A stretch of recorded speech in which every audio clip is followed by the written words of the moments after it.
vais présenter le programme des Insoumis pour lutter contre l'inégalité d'accès aux soins sur deux sujets, la sécurité sociale et les déserts médicaux.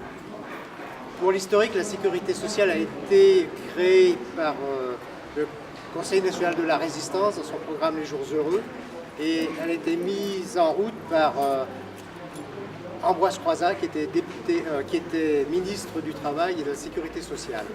Et petit à petit, la sécurité sociale s'est désinvestie au profit des mutuelles. Et c'est très inégalitaire les mutuelles, puisque chacun paye en fonction...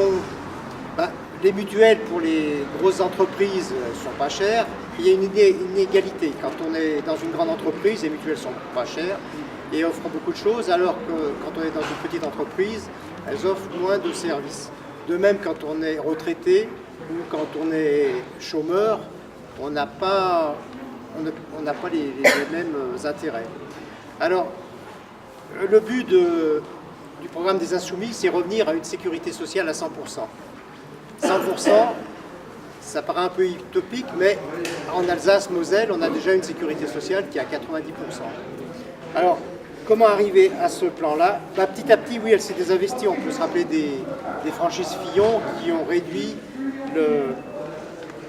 le reste à charge des patients.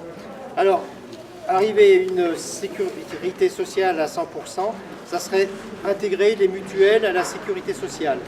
Ça serait encadrer le prix du médicament, ça serait régulariser les frais d'optique et dentaire, ça serait aussi une économie sur les frais de gestion parce que les frais de gestion de la sécurité sociale sont à 8%, alors que ceux des mutuelles ou des assurances privées vont de 18 à 25%. Et c'est aussi supprimer les dépassements d'honoraires. Voilà. Donc, le deuxième sujet, ça serait lutter contre les déserts médicaux. Et là, dans le programme des Insoumis, ce serait créer 4000 centres de santé sur toute la France, pluridisciplinaires, avec des médecins qui seraient fonctionnaires de l'État, c'est-à-dire des médecins salariés.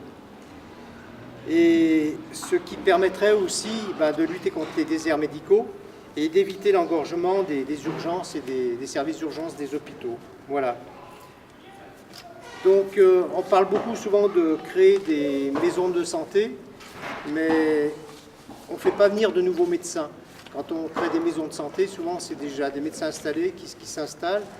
Et oui, c'est rare d'avoir de jeunes médecins qui viennent dans les campagnes, n'importe où. Alors, c'est ça le but, créer des médecins fonctionnaires. C'est une innovation quand même et une nouvelle façon de parler de la médecine. Voilà.